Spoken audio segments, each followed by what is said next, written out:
Yeah, I'm not going to be that picky about coffee. I like toast and jam. I'm getting where I like it stronger and stronger, though. Is it because you're building up a tolerance for coffee? Probably, or it just takes that much more to get me moving.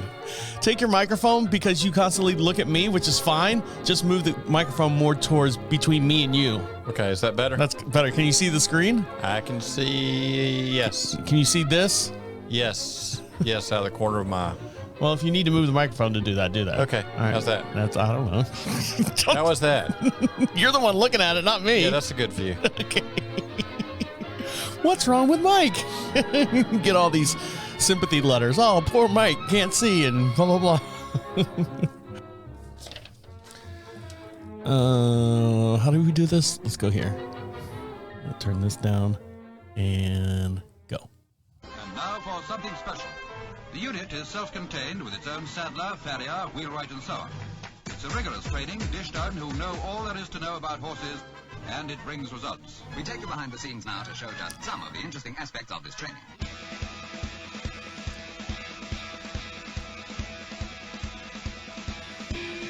Welcome back to Equine Dynamics with Mike Stine, the #1 podcast to create sounder horses from the ground up. Mike Stine is a registered journeyman farrier with an APF1 accreditation. On this week's show, talking terminology, what is meant by sensitive and insensitive structure of a hoof. Also, Mike went over some hoof cracks and components, so if you're on the YouTube video, you can see these pictures as well. And also, why is conditioning of the SI joint area so important in the horse? All this and much, much more will be discussed here on Equine Dynamics with Mike Stine. And over to my far inside is Mike Stine. How are you? I'm doing good, Travis. How are you doing? I'm doing well. You look good. Your hair looks good. You got a nice color to your face. That's because you've got the lights and your vision's bad. Yeah, bad lights. Good lighting, bad vision. I think that's works out in our favor on this one. So, anything exciting happened to you this week, Mike? Anything big or... I don't know that anything that big happened. It was routine work. Always something, you know, but... Is no excitement good news or bad news, or you're just anticipating for that? What's going to happen? Around the corner. Yes. So, something good happened this week. Now, my wife, as you know, rides dressage. And she works with Brett Ingram, who's her trainer. Yes. And we have a horse, Diego. He's 4 years old. He's a gelding. He's out off property during the wintertime because our arena gets kind of mushy and stuff. She goes out to a covered arena. And something that she is doing alongside with Brett is a system called Pivo. Are you familiar with Pivo? Pivo. Who's Pivo? Pivo, I believe is what it is. Right. And what it is it's a robot like our tripods here. Right. You set it up in the middle of the arena, and it's got a motor on the on the top of the tripod, hooks to your camera, and then there's an app that's on your camera, and it works with the motor, and the phone will actually follow you around, physically, automatically zoom in and zoom out on you as you're riding the horse. So... And you're like, well, why can't the trainer just sit there and videotape you? Because the trainer doesn't have time to sit there and physically zoom in and zoom out. The camera knows. So it takes the camera and moves it further towards them and further back. No, it doesn't move. Well, that's how I zoomed in and zoomed out. You just walk closer to the person and Right, further yes. away.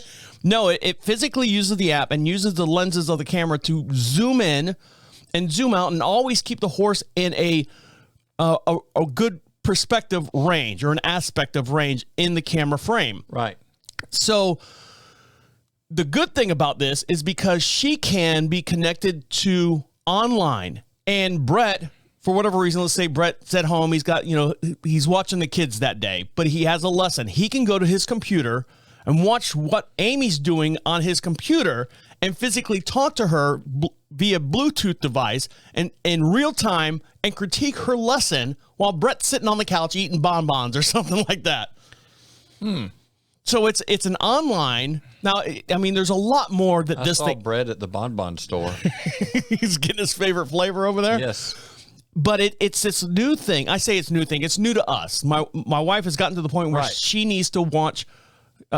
Her level is getting up and up and up, and she wants to see more videos of her riding this $1 million horse that we bought, Diego. Well, it's going to cost you that much, yes. Yes. So, but the great thing is she can be in an arena by herself or, without a trainer being there. Right. And the trainer could be at home or somewhere else and give her directions through the Bluetooth device on, all right, sit back, sit forward, relax on the reins, heels down, starboard end. I don't know what the terminology is. Full right rudder. Yeah, full right rudder. Yeah, there you go. That's all you need.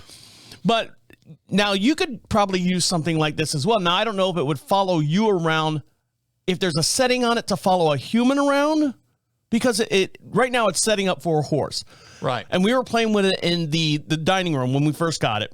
And Amy's walking around it in the dining room area, and it wasn't following her. I don't know. Would it follow you? You saying I'm as big as a horse? I wasn't trying to say that. I was saying that. No. But it was looking, I think the setting that it was on, it was looking for a horse. Right. So I don't know if that was, if there's a setting to follow a human. Yeah, I don't know. But that would be something that you might be able to use while you're doing if you were doing your online clinics, let's say, for example. So that's where I'm kind of getting with this. Online clinics, and you can physically put this Pivo up, and it would follow you like if you're taking to the left, walking to the left, walking to the right. Now, of course, if you walk all the way around the horse, the camera's stationary, you would have to physically pick up the tripod and move it to the area. Or put it on top of a remote control car. Or you could get one of those drones, those little mini drones, and just have it fly it around you. Yeah, like a horse fly. Yeah, the horse would love that. I'm sure it's skedaddle right out of the barn. All right, guys, we got a big show to get into, lots to talk about. You're listening to Equine Dynamics with Mike Stine. He'll be right back. You good? Yes. All right. Oh, that medicine I take gives me a dry cough.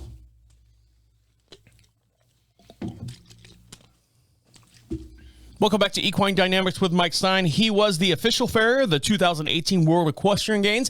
And if you'd like to ask Mike Stine anytime a question, we'll read it right here on the air. Go to equinedynamics.com.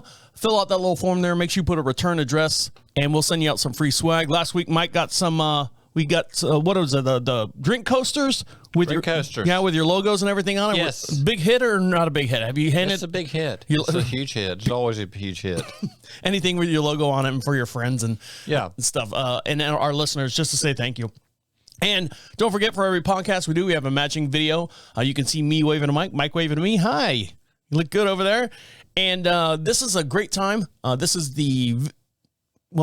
if you're watching this on the YouTube video, this is a great time to go over there now. If you're not watching this already, we're going to talk about the talking terminology section, which is we're going to talk about what is meant by sensitive and insensitive structures of a hoof, and we have some pictures to go along with it. So let me switch cameras here to camera 6, and we're going to go talk with this. So Mike, tell us what we're looking at here. That is the outer wall of a hoof capsule that has been trimmed. Probably at that point, there's an apron laying on the floor beside it. Is that your apron? It's not pink, so. No, it's not, but I've had some different color aprons in past history. It's been a while. The outer part of the hoof capsule, that's the insensitive structure. That's like your fingernail, a similar type of material. Mm-hmm.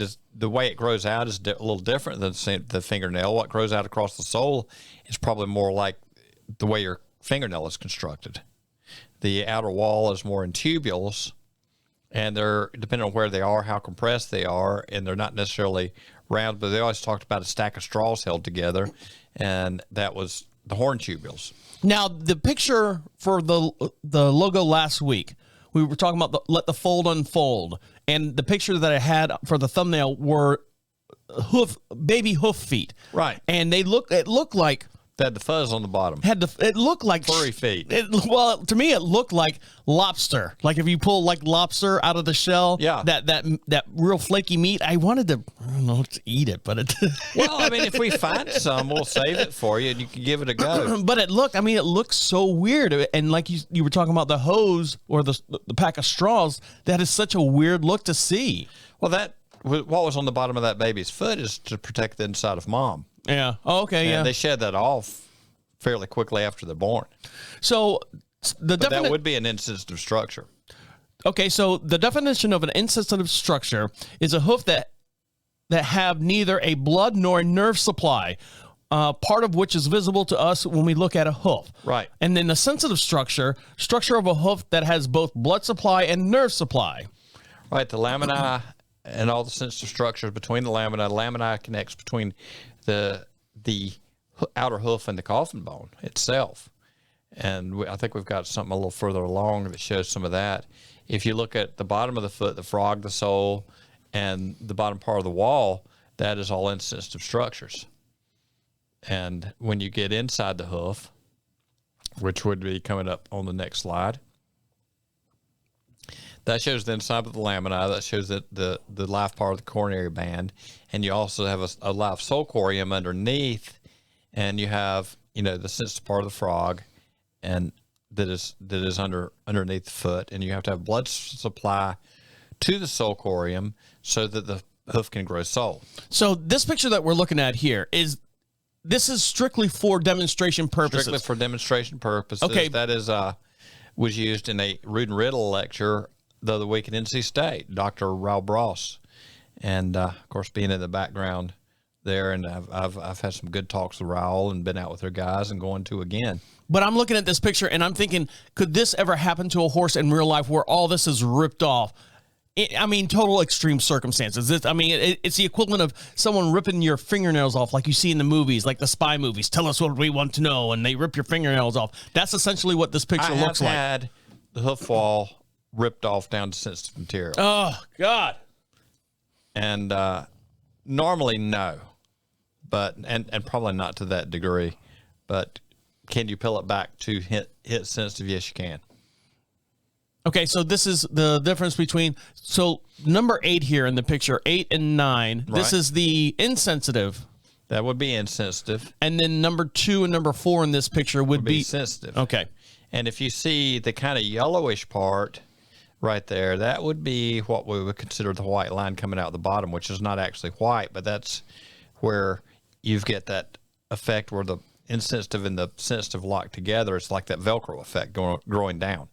And we see it coming out the bottom of the hoof. So does that right there, that line right there, have any sensitivity, or is it just kind of like, okay, I don't want to get into that section? When you get into that point where you have got the hoof horn and it laces in, and it's probably more like feathers that go in, and there is an interlocking between the sensitive and the insensitive and the sensitive, and it goes together. You got the fingers, and then you got your little feathering off the side. So within the foot. An average foot, you got about 3 square feet or 3 at least of connective tissue there. And I might have my numbers wrong, but there's a lot of connective surface there within a small area because of the interlacing back and forth. And then within those channels, there's interlacing between there. So there's a huge amount of connective surface actually connecting in a live, healthy hoof. When you get into laminitis, you start losing some of that connection. And what else are we looking at here? Is that it or no? That's pretty much it on that one. All right. So what are the main things that we're looking for on the sensitive and insensitive? If you don't know what you're looking for, or if you don't understand the terminology, what are we actually looking for? The sensitive is the outer hoof horn. Okay. The insensitive is the live tissue underneath. All right. And you don't want to drive a nail into those, even though that would be bad. No, you don't want to cut into it. You don't want to drive nails into it. You don't want hardware that a horse has stepped on going into it. So the main thing, being a farrier, you need to know where to start and where to stop. Right. I guess is the main thing. Why would we need to know about insensitive and sensitive material? And that's basically, you need to know where to stop and where to start, where to stop, where to attach, where to not attach. Now, when you start getting into issues with a horse's hoof, I want to say foot and hoof at the same time. Yeah. Hoof. When you start getting into that sensitive material, are you now starting to rely more on your veterinarians and x-rays? Right. Okay, before you start diving into there yourself. No, if we're going into sensitive material and, dealing with canker, dealing with keratomas, dealing with punctures and abscesses, sometimes we do go into sensitive material, cleaning up a foot. But that's going to be a case where I'm going to be working at the vet clinic with the vets and we'll do, if we got to open up a foot to take care of a damaged or infected area, sometimes we have to. But it's not something that you do without everybody being together for the crew to get the job done. You need backup support. Now, the one video, when the one video clinic that we did here on Equine Dynamics, where you were taking the canker out, right? So, and you were working side by side with there was one of the vet clinics involved in that deal, right? And if you want to see that video, go over to YouTube as well. It's I believe it's called "Dealing with a Canker on a Hoof," and that's a little Mike Stine video clinic that he had out there. So check that out as well while you're liking, subscribing over there on YouTube. All right, guys, when we come back, we got a bunch more photos to show. We're going to talk about the hoof crack composition that Mike just dealt with this past week. He says he doesn't do anything. Nothing exciting happens. This is one thing that exciting happened with him this past week. So stick around. You're listening to Equine Dynamics with Mike Stine. He'll be right back. Welcome back to Equine Dynamics with Mike Stine. He was the 2017 American Eventing Championship Farrier. And don't forget, for every podcast we do, we have a matching video. You can see us here in the studio, me waving to Mike, Mike waving to me. And make sure you like and follow him over on Facebook as well. The way you do is search Equine Dynamics Mike Stine. And Mike, you were posting a bunch of videos up there, a lot of clinics and stuff that you've seen and done in the past. And I saw that you had an interview with a gentleman from Florida who is part of the IAPF. Yes, we did. That was our friend James Gilchrist. And the title of the video is basically why it's so important to have furthering education. It is very important to have furthering education, and you should be educating yourself throughout your career, because we're always coming up with new material. If you're not moving forward, you're going backwards. And it's hard for a horse to go backwards. That's right. And as professionals, none of us should be going backwards. Right. All right. So speaking of going backwards, or going forward, actually, Mike, you were dealing with this scenario. And I'm going to switch to camera 6 again so everyone can see it. We can use it in real time as we're talking about it. You last week you said, or at the beginning of the show, you said nothing really exciting happens. You shoe a couple horses, everyone's pretty much good, but it's that one, you're waiting around the corner for something to happen. Well, you took these pictures. This happened around the corner the other day. So tell me what we're looking at here. This horse, from the story that came with it, that had blown an abscess, and they were worried about this becoming permanent damage in the hoof capsule. If you look at the coronary band where it has kind of collapsed down right over the crack, kind of makes you wonder there a bit. That looks like if I ever had like a hangnail or something on the side of my thumb, I don't want to touch it or pull it because it's sensitive. It does kind of look that way now, doesn't it? It does. And if you do that, it would become painful. This horse shipped in from up north and came down for winter training. I ran over the clinches a little bit. You can see where there's some fresh marks where I knocked the clinches loose before I took the pictures. And so, the horse came in. The farrier up north had run a straight bar shoe on the horse to help protect the back of the foot and provide a little bit extra stability to the foot over a regular horseshoe. Now I see all this Ooozy stuff in here. What is this that I'm looking at? The Ooozy stuff is not coming out of the hoof. They had been treating the hoof with Ooozy stuff. Is that a name brand product? Ooozy stuff. I think what they were using there was like a triple antibiotic, like you would get at the your CVS or something, CVS or whatever triple antibiotic on the area, because they were worried about any kind of infection starting or anything along those lines. And you'll see after we start cleaning the foot up a little bit, we've taken the shoe off and clean the foot up, you're going to start seeing a different picture that is a different picture. There we go. Here we go. There you go. But the shoe's been removed, and just following the tracks down to see what is under there. And unloading it and trimming the foot, you see what's happening in the coronary band compared to where they were, and just tracing out everything as far as any kind of tracks in the hoof. So at that point, this is not going all the way through the hoof wall. So has all this been removed, or is this being filled? I just removed it. Okay. And, carving down, following any of the tracks. So we're not all the way through the hoof wall. We're not into sensitive material. And if you look at the shape of the coronary band over where we were earlier, what's underneath does not look that bad. Trim the foot, pressure's off of it, and that dip that was forming in the coronary band has released. And what he had done as far as stabilizing the foot in front of me helped protect that area from going ahead and splitting on up or whatever else as the foot is growing down. And actually at that point, what we're looking at the coronary band is probably going to be just fine. Now, where's the big crack that we saw in the first picture? It's on the floor. Oh, you've taken it off completely. No, I cleaned that out with I dressed off with a rasp. Oh, okay. Bit, and I followed down any of the crack points with my hoof knife. Okay. And found clean material underneath and took it down to clean, healthy material underneath. But if you see, we're not going all the way into sensitive structure. I can see it now. It's kind of like you kind of spooned it out or something. Gotcha. Right. And so that's as far as the crack went. And as far as anything rotten in there, or any kind of fungus being trapped in there, well, we've removed it where there's not going to be anything along those lines. And that is on the lateral side of the foot, meaning to the outside, so we don't have to worry about a horse stepping on exposed metal or anything like that so much. Okay, and now, I see this. Yeah, this is a nice shot of where you cleaned it out. And you can see that the crack really didn't go all the way through, but it was just enough to make it a little agitated. Yeah, most of the time I do not reset other people's horseshoes, but, that was reasonable enough for what was going on there. And, if you look behind the clip, I've got the hoof wall up off the shoe a little bit. That way we're not creating any stress on the area. Do you have a pad or anything underneath there? No, there's no pad. Okay. There's no pad, but it can flex down into the shoe, gives it a little bit of moving room. And because we don't want to stress the area, but it will settle out onto the shoe, and still we're using that bar across the back to help stabilize the back of the foot. So this is a straight bar across the back.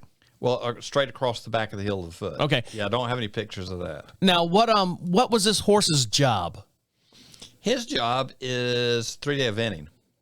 All right, and here's a great shot of the back of the hoof, right, and where you've dug it out and you've put a new shoe on it. Almost. Well, actually, I didn't have any problem with what he had done. I'm coming in behind another farrier. It was very. Is it the exact way that I would have managed the situation? Not necessarily, but it was very reasonable for what had been done, and it was getting the job done. And he's, it's a horse that's going to be in my care for a few months, then to go back home. And so why go get crazy about building stuff that we're probably not going to use past maybe one more shoeing on this horse. So let's say I'm the farrier on the beginning, the start end of this horse. Right. Hey, my horse is getting ready to go to Michigan to Florida. Can you do something, put something on this horse to where he can ride down the Florida comfortably enough? Mm-hmm. And then once he gets to Florida, I don't want to say it's in your hands. Maybe, call the farrier or whoever. Hey, this is what I did. I'm sure this is a practice that you guys have, between all of you as farriers, have done before, saying, hey, look, this is what I've done. This is where we're at. You take it from there. Right. And then now you're dealing with the horse and trying to get the horse back up to show level. Right. This horse never went out of work. Okay. Except for when he was painful from the abscess. But by the time he came down here, he had been in work. And I think this guy came from Minnesota. Minnesota. I think that's where he came from, was Minnesota. And, there was some, this is, through the trainer that I'm working for, communicating back to the other farrier and everything else, and I had me look at the foot before we ever touched it. And yes, if it felt like we needed to communicate direct with the other farrier, we would have. And there's plenty of times that I do communicate with farriers when I've got horses that are coming out of other parts of the country and I'm coming in the middle of stuff, or vets or whoever we may need to. So yeah, here's how he arrived at the barn you were working at. Right. So here's how he arrived. And to me, this crack right here looks like it's deep. I mean, that looks like a deep gash in there. I mean, it's real shady. There's hardly any light getting in there. And then you're telling me that you got down to this. Right. And then this is a better picture of it. So the crack wasn't as bad. And No, it took kind of clean that corner out, and we're going to let everything grow down. I chose not to do acrylics or anything in there because I didn't think it was necessary for where it was, and just let the foot be a foot and let it breathe. So he's going to be okay. He can work on this foot. He's working right now. Oh, okay. So he's he good. probably went to work this morning. Well, he's an early riser then. Yeah, well, they get working early. All right, guys, stick around. When we come back, we're going to talk about the conditioning of the SI joint and why is it important in the horse community. Stick around. You're listening to Equine Dynamics with Mike Stine. He'll be right back.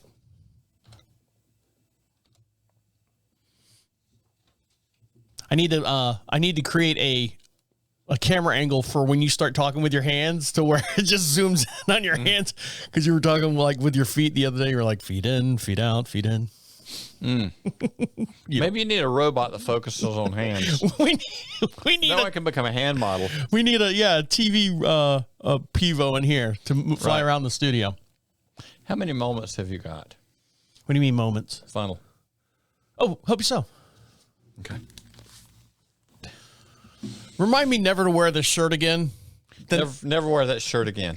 this neck is all blown out. I look like I slept in it. Well, I'm not getting into what you sleep in. Yeah, see, that's even worse. Hold on. There's a commercial for, I think it's like Downy or something. Are you tired of your neckline looking like yanked out of something? Come here. Mm-hmm. All right. But it's a comfy shirt. I like it. I thought it would look good on the air. No, I understand. I look homeless. It's not good. All right. Got horses, so you know. Yeah, almost there. Yes. All right. Welcome back to Equine Dynamics with Mike Stine. If you'd like Mike to perform a clinic out at your location, feel free to email him at any time at equinedynamics.com. He'll come out to your location or event, and you can schedule him, and he will pencil you in as quickly as he possibly can. And over to my far hand side is Mike Stine. How are you? I'm doing good. How are you, Travis? I'm doing all right. So now we're going to talk about why the conditioning of the SI joint area is so important in a horse. And for this, we also have pictures involved. So make sure you go over to our YouTube channel, or if you're listening to the audio portion, go over to YouTube and like and subscribe, and you can watch these videos as we're talking about them. And we have pictures to go along with them, kind of like a how-to clinic right here on the air. So what are we looking at here, Mike? Let me switch to camera 6. There we go. So what are we looking at? That is the hindquarters of a horse, the SI joint, the sacrum, and the lumbar. And then the SI joint is between the... Is that where they join? Right, that's where they join, okay. Right there where you're talking about. And, you know, it shows a hunter's bump. When you've stretched everything out of shape there, stretched the ligaments, and that's not in a normal position anymore, you get what they call a hunter's bump at the top of the rump. So what we're looking at here is not an ideal look for a horse. No, and also there are horses where you'll get that lower back arched up, like in the lumbar. We'll get a kind of a strange arch in it. And, you know, that's not exactly desirable where that you get that little hump back there. So in looking at young horses, and when we start asking them for a collection and or whatever job, it's kind of been brought to my attention that your SI develops kind of like anything else in a horse, as far as it being matured in that body and formed where everything developed where it's supposed to be as an adult. Depending on the breed, it's going to be somewhere between 5 and 7 years of age. So many horses are pushed to do elevated jobs at a young age, and they are not strong enough there, and their injuries, that occur when they're younger. So how do they get away with? I know my wife says, you can't break a horse until the horse is about 2 years old, 2.5 years old. Right. All right. So how are they, when they do horse racing, these horses are 3 years old, correct? That are running these races? How are they getting those horses conditioned if we're waiting that long? And I don't know if I'm being the bad guy here. If you're looking at horses that are running as 3-year-olds, but horses are coming on the racetrack as 2-year-olds. Right, but I mean, and 2 years starts at the first of the year. Understand? Okay, so the horse is 1 year. January 1st. Okay. Oh, right. all right. So if that horse is born in February or March, January 1st is 1 year old. Okay. And just the If horse it's born in December, January 1st is 1 year old. just in the horse racing community, or just horses It in depends on general? the breed of the horse, on how they rate that. Quarter horses, they kind of rate them that way for racing, and thoroughbreds they do. And I may have misspoke on the quarter horse thing, but I believe they used to. But on thoroughbred and the race, as far as the register, they're yearling at the first of the year. So do horse trainers, I know we're getting kind of a side note here. Do horse owners prefer to have their horses bred and have a foal in February and March so they can have a full January, February, March. to have a full 8, 9, 11 months to use and get that horse ready? Because There's some January, of them coming out of that gate at 16 to 18 months old to race. Hopefully they're not 16 months old, but they're considered 2-year-olds. Hopefully they're race. If they are, born later in the year, they're not coming out of the gates till later in the year. Mm-hmm. But at the first of the year, they're considered a 2-year-old. okay, so back to the SI joint here. Okay, developing a horse to, it comes back to that whole thing: injuring horses, keeping them sound for a lifetime. Horses should be retired because of old age, not unsoundness. Correct. Mm-hmm, correct. That's so That's our mantra. that's our mantra. What we want to do is start conditioning the horse, preparing the horse before it ever accepts weight, before we go to the elevated maneuvers, before we do anything, getting them really strong enough to execute what is being asked of them. And you don't get them there by asking for, I want a horse in full collection. You don't get them built to do that by going, we're going to do full collection. Putting your road miles in, using your terrain, long and low work. But, a lot of this should be done. You can do a lot in hand. When horses are in rehab, we do a lot in hand to build the backs up. And, we ask them to carry us as a rider. And it always goes back to, you look at the saddle fit and everything else. Anything that drives the back down is going to affect them in that SI area. You've got to be able to lift the back up. And saddle fit, rider positioning, how balanced the rider is, all of it plays into this. Horses that, when they're older, we're constantly fighting with that low palmar angle in the back end. If a horse is having problems in the SI, you will probably always be chasing low palmar angles in the back end. The more you can get them up in a better position, sometimes even higher than what might be the considered optimal position to help unload pressure in that SI joint, because they get painful there. They push the pelvis out behind themselves, straightens the bone column, drives the palmar angle down low. Problem is once that palmar angle gets down low, that holds the hind leg in that straight position, the pelvis but push behind it. And think about, horses coming through, they hit the ground, it snaps the leg straight because of the drop. Mike's doing his hand signals here, so if you're watching the video. And then that pops the pelvis up. And knocking the microphone around. And it nails them right in the lower back. So it's kind of a vicious circle that could, and that farrier's not getting the job done. Well, we're chasing that, and some of it has to do with the development of the young horse. And that's part of the reason with your lifetime investment is over there. We have opted towards, let's let the horse develop a little longer before we do anything much. And we're taking other avenues to help develop strength in the back end. Sure, I can take a young horse, I can put metal on the back end, put big support on them, and we can get them up under there. No problem. But is that what we really want to do for long term of the horse? So what are we looking at here on this picture, the side picture of this horse? Okay, if you look at this horse, and this a lot of people say this is not a bad horse. Not a bad horse at all. In fact, I know this horse, but you look at where he's heavy and where he's light as far as the size and the mass and how big he is in the neck and all that sort of He looks huge here up front, and then like right around his rib cage here, he gets really, really small. Right. Now, why is that? We want a horse really working off the back end. He's small on the back end. He's big on the shoulders. He's not in hard work right now, but look at in front of your scapula further forward, right into the neck. You're up the neck, come back into the shoulders, come down right there, forward of that. Okay, right in that area, you'll see them start to brace, and you'll start getting some muscle knotting, which you can see a little bit of that. Now, he's got a split mane right here. Is that It does. Is that part of what's going on here? It's possible, yes. Gives us somewhere to look. And the old wise tale is you take a string, put it at the base of the mane, flip it back. That's where the problem is. So what's going on with this guy? He's not shod. He at this point, he doesn't look to be in huge work.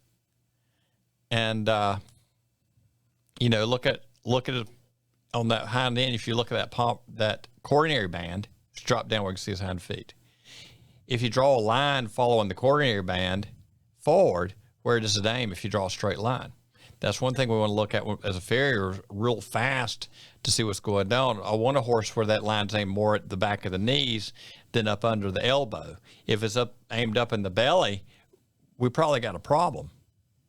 So, that's telling us something right there from the farrier's point of view. Other thing is you look into the stifle joint, and you watch them as they move in the stifle joint and look at the muscling above the stifle joint. And is that a strong area or a weak area? Back, right on the side of this hip. Nope. Yep. Right there. Okay. Stifle joint's right there, but look at his quadriceps above. He's a little bit hollow there. So we know just from that right off, he could have more flexion in that back end. Because if you're flexing hard, you build quadriceps. Now, is this horse clipped? Is that why he's got he has got a clip on. Okay. So, that's a real quick view of a horse. That's kind of where I'm thinking. And then you look at how he ties in to the hindquarters, how round he is, how muscular he is. Now, this is the back end, which you never want to be behind a horse. If you're far enough back. Yeah. You must be far enough back. And he's not standing dead square. But look at, you want to see how well the pelvis is filled up, or, he's filled up high in the rump. So hold on, let me see, just because of working with you on the show. Right. Now, he's leaning, in my opinion, to his right a little bit more. Mm-hmm. Is that correct? Am I looking at? He is, but he's not standing squared up either. Okay. But if you look at the definition in the muscling, you've got more muscling definition lower than up on the top of the hindquarters. Yeah, he's got his thigh muscles, for lack of a better term, are huge. They look like mine. But the top, right. He's got like a frog butt up there. Right. Okay. If for that top part to be full, he's got to be flexing and driving. If he's pulling with his hind leg a little straighter than it should be, you get the lower development in the lower part of the horse. Instead of being up on top of the rump, you see it down in your hamstrings. Now, this is our good friend, Trisha Dingle. Our good friend, Trisha Dingle. And she is riding a gray horse in a show. Yes. She looks very good. Right. So why are we looking at this horse here? Well, this is fancy. Is that the name of the horse or the style, or just you're just saying it? This is a fancy horse. She's a fancy horse. Okay. Fancy was her name. Okay. But fancy kind of came to us as Trisha's famous for finding things that need to be rehabbed.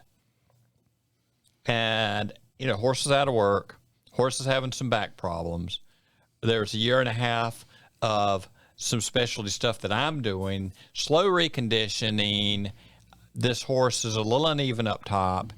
And now, when you say uneven, based on the picture that we had, is that the hunter's bump that I'm looking at right there? A little bit, yes. But, she was offsetting the shoulders. And, of course, she was out of shape at this point. The mare's in pretty good shape. She's I forget which line, but she is actually, you don't look at her forehead, see the classic Arab forehead, but I think she's more of a Russian bred. Okay. But, with her in her dressage frame, she's motoring right along.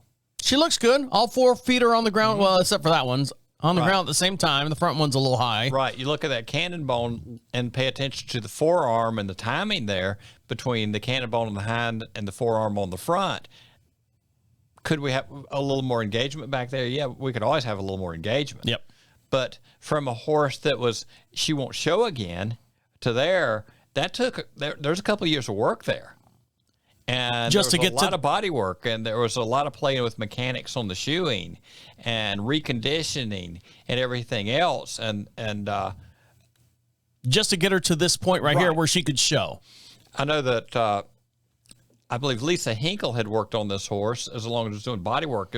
Probably saw the horse more than I did. Plus, everything else that was being done from the chiropractor to whatever along the lines, and then the mileage was put on her out back of the farm because there was a lot of just putting in long, slow mileage to get her there. We didn't start off doing collection from a horse that was Al This Hurts. Now, what are we looking at here?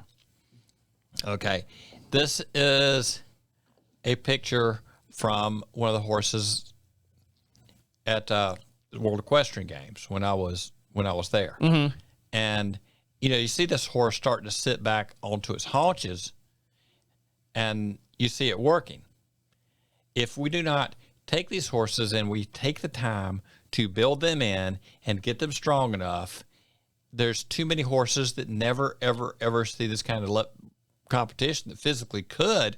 Not that most of us as riders are going to, but you've got a strong enough back and strong enough hindquarters that the horse can go to the higher levels. And for going across country, for whatever our endeavor is, and there's dressage and cross country pictures because that's a lot of where I make my living. And this is actually, if you see the Fork Trials. And that's an event that I worked for 10 years as far as that particular event, the Fork.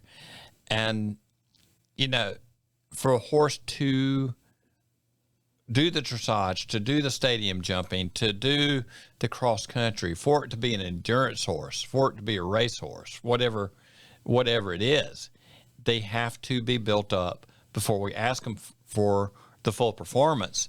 Now, these race horses, they start conditioning them fairly young. I'll give you that. So we're looking at racehorse pictures of the back end of a racehorse or the back field of a racehorse. Right. And I'm looking at the legs here. They don't look, to me, that looks like it was a bad camera shot. It's part of it's the angle of the camera for sure. Because it looks like it's almost like he's hopping on his back two legs. Because normally when you see a horse, it's right, left, right, left. These look like the front legs are in pattern, but the back legs are literally standing side by side each other. Well, they're not exactly. Some of it's camera angle. Okay. But he is working out at a gallop. And, these are fairly young horses. And there again, look at the shape of the hindquarters. Look at how thick they are, up through the stifle area. All through here. Yeah, up above the stifle. Look at the thickness in there. You've got some muscle mass in there, But they've been working on it day in and day out and all that, and they're not working at full race speed. We're developing a horse, and that you got to get them together. You got to prepare them for the jobs. And this is like a hunter jumper looks like. In my world, it would probably be doing the jumping phase of one of your 3-day events, and that's your broken foot again, all right, cracked foot. So putting in the time, working on flexibility. You can start this when they're young horses. The whole thing with Dale Wilkinson and the horse, there's no such thing as a stop. A stop is a reverse, but not carried through. Meaning the horse comes in, the horse drops into it, and the horse rounds like they're going to go backwards. You don't see people do that. But you could start this to get them in that rounder position when they're young with very little work and become a natural part of their lives. And it can carry through their lives. And, the race horses, I got a client who eased a saddle back onto a horse that had a racing career. And people say, then they're racing and they're done. They can't do anything. I'm going to call it Comet. The horse is Courageous Comet. Comet has been easing around. I think he's 26, 28 years old now. Jeez. He raced. He also went to the Olympics. He went to the Pan Am. He went to the World Equestrian Games. Comet's done it all. And Yeah, he's got some road miles on him. He's got. I'm sure if you went through him with fine-tooth comb, just like myself, you'd find some things. I could find some things wrong with you, Mike. Sure, you can find a lot wrong with me. You've talked to me enough times. Like, oh boy, he slipped out the back door. The short bus, the back door was open. I didn't say that. And anyway, Comet can go for some easy around the farm, and Comet can be happy with it, and Comet can trot out, and in the evenings when it's come close to feed time, he comes thundering across his paddock to prove he still can. He had a career as a racehorse. He had a career as an event horse. And, so, well, you can't do this, and you can't do this, and you can't do this, and these horses cannot go.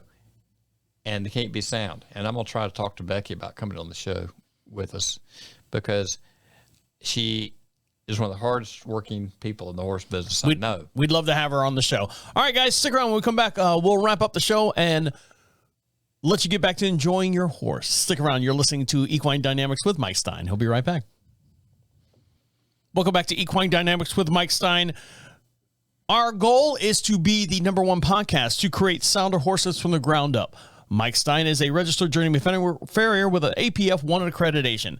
And don't forget, if you'd like to ask Mike Stine a question and we can read it right here live on the air, go to equinedynamics.com, fill out the little form at the top, make sure you put a return address, and we'll send you out our free swag. We got a whole bunch of stuff, some magnets, some stickers, some drink coasters, keychains, buttons. We got a whole bunch of different stuff. Just email Mike your question, or just if you'd like to say, hey, we like the show, or anything indifferent. Make sure you like and subscribe to him on YouTube as well. And all the pictures and videos that we're discussing here on the podcast, you can see those over there as well. Make sure you like and subscribe, and follow him on Facebook as well. All right, Mike, what did we learn today? What is meant by sensitive and insensitive structure of a hoof? The sensitive structure is the inner part where the blood flows, where the nerves are. The insensitive is the hoof horn, the outer structures of the hoof. Like your fingernail. I can poke a hole through my fingernail. If you poke it far enough, you can find sensitive structures and you'll start bleeding and you'll go, ow. You ever had like one of those little blood things underneath your fingernail and you take a hot needle and poke it and let that blood come out of there? You ever had that happen before? Oh, I've never hit myself with a hammer. No, never. It'd be very rare in your field of work. Right. Also, the hoof crack and the compromised hoof structure that you dealt with this past week from a horse that came from Minnesota. Well, before you go panicking, you got to find out what's there. And I don't see any reason why this horse won't be just fine. There was some concern about him having permanent damage in that area. And maybe the horse farrier just shoed him so he was comfortable for the ride down to North Carolina, and then... Well, that was a full shoeing cycle and probably a little late in the cycle. And, I followed what he had done because he started the project. And I was coming in behind him and cleaning it up. And, you always look at things and you got to learn a lot of different ways to approach situations, because when you come in the middle of things, somebody's already started the job and you just decided if it's reasonable and in a good enough direction, and can we get the job done this way and complete it. Did you ever talk to the farrier that shoed the horse in Minnesota? No, I had communication with the owners. Okay, now with their groom primarily. My next question is, when you saw that shoe job, right? Could you tell right away what level of farrier that person was? I got an idea. He did a pretty good job on that horse, and I think he was pretty happy, and everybody was pretty happy with what was going on. So this is your kid down the road just shoeing a horse. Okay. No. All right. I just want to see if he had done a horse or two or three. Okay, so you could tell his first horse the professionalism based on the shoe, the job that he did on that shoe. Okay, I just wanted to see if he had some technical skills. And why is conditioning of the SI joint area so important for a horse? To have a horse last us through a long career, doesn't matter what it is, but it's always that whole thing about getting the back up and strong, the SI strong, for a horse to be able to use his hindquarters and not pound himself apart. So what's the best exercise to strengthen that SI joint? Do you want to strengthen that SI joint? I guess is the first question I should ask. We do, but we can start with how we manage horses at a young age on getting a horse to be up and around, and you can start with how you handle them on the end of a lead rope. You know, So it starts there. Just think about what we're doing with our young horses from day one when we handle them. And also, young horses need to get out and buck and run and act silly and stretch stuff out and move. You know, if you protect them from ever moving, you have a weak horse. If you have a horse that's out bouncing around, cutting a fool, chasing butterflies, well, there you go. You want a horse to be athletic, right? All right, guys. And if you'd like Mike Stine to come out and perform a clinic at your event or your location, make sure you email Mike Stine over at equinedynamics.com. Fill out that little form. Mike will schedule you as quickly as he can. On that note, guys, on behalf of Mike Stine over there, Have a good rest of your day. my name is Travis Holmes saying see you next week. And we're clear.